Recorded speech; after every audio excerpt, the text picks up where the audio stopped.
What's going on, Aces? Welcome back to the channel. Love and Marriage Detroit put out their second episode, and it picks up right where the first one left off. So we're introduced to the three new couples, Brandon and Christina. They're celebrating their anniversary outside with the other couples, and Kolby, who is a friend of Christina, she basically drops tea, right? So she says that Brandon is at the studio with another artist, and it completely catches Christina off guard because, and what we find out later in the episode, that he violated their trust in regards to, his wife Christina and a previous artist. So that's a sore spot in their marriage. Christina, she starts crying and she's really upset. She's like, how could you develop another artist and not tell me? And if you guys remember from the first episode, she calls him on FaceTime and he's like real cold and real snippy. And he's like, trying to hurry and rush her off the phone. And she's like, oh, like, what's going on? What's this attitude about? Okay, and now we know why. So Kolby, she catches a lot of the heat from her husband, and he's basically saying, you shouldn't have said anything, and you should mind your business. And she's like, well, I thought that Christina knew that Brandon was developing another artist. I didn't think that he would fail to tell her, because what Christina told the group was, she's like, well, there's a history there. And everyone's like, record scratch, like a history. What happened? And they do go into detail a little bit later, but they didn't in the first episode, right? It was a to be continued cliffhanger to this episode.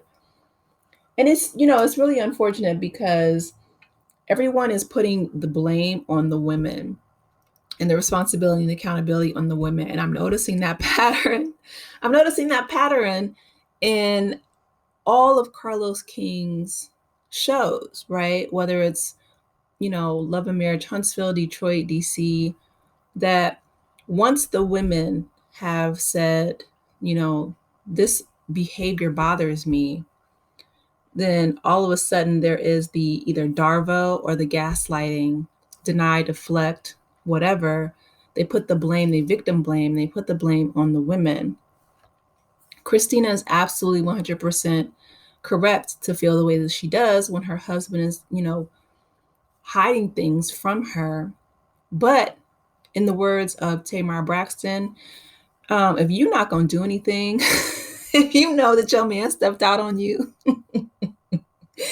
and you don't plan to do anything about it, let him go ahead and do it in peace, because all you doing is, making yourself upset. Because I looked at her and I'm like, okay, well, there wouldn't be a whole lot of arguing in my situation, right? I would just choose to disengage. So here we have the next scene goes to Kolby. Okay, so we have Kolby and Russell. And every time I hear the name Russell, I think of Waiting to Exhale. I think of Leon's character. And he reminds me, of course, not the behavior, but he reminds me of Leon's character. He's a really good looking guy, right? But he's, tall, dark, and handsome, very fit. And again, the dynamic of their relationship is it goes into the scene where he's, again, blaming his wife for spilling tea. Now, she says it was unintentional. And, he's like, well, basically the guy's going to look at me like I'm pillow talking and, telling all their business, which is true. Right? I'm thinking like, you did, but okay. And he's like, we need to just mind our business. So he goes on to tell her that he is going back to school to get his degree in divinity. He's going to be a pastor. And, she's a pastor's kid. And she's just kind of shell-shocked, like, what? And she has let her husband know that it was a very difficult time for her.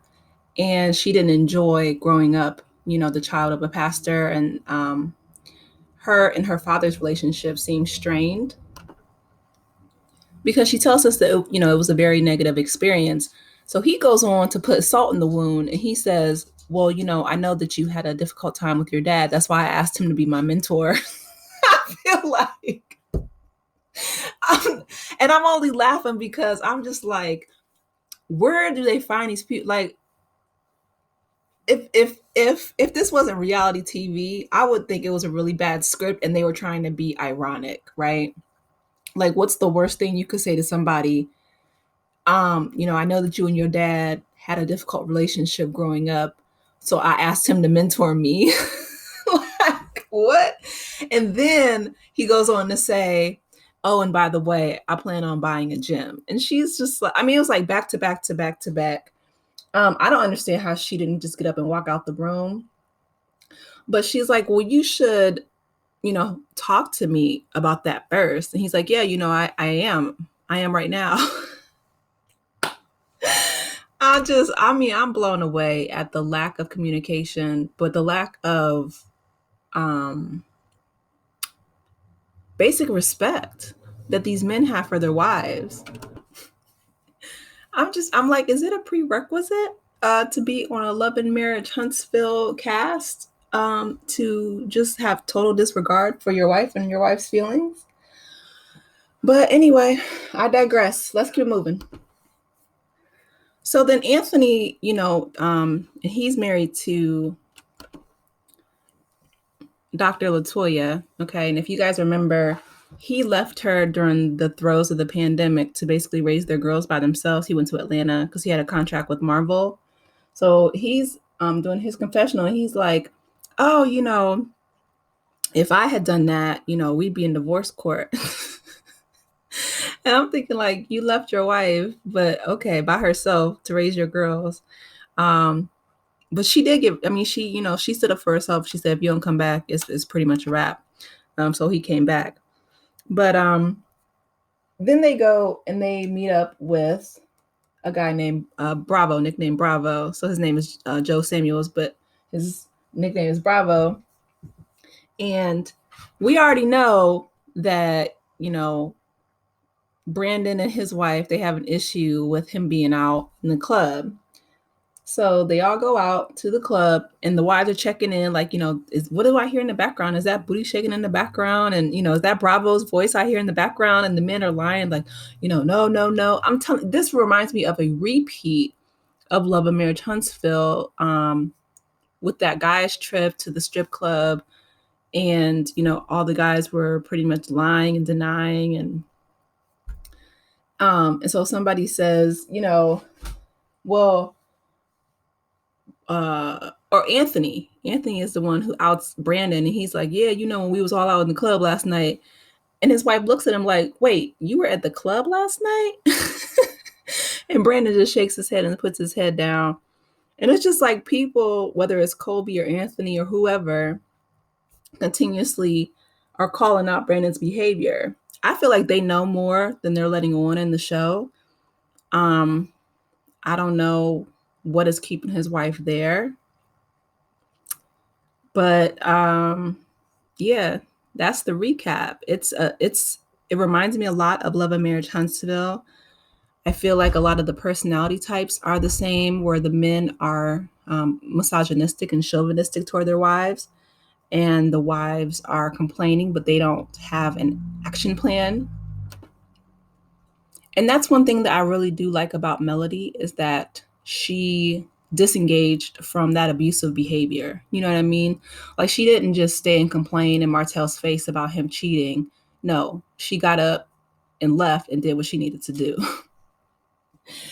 So hopefully, I'm hoping seriously that these women are inspired by Melody, not to say that they need to end their marriages, but that they need to set boundaries, because these men are extremely disrespectful across the board.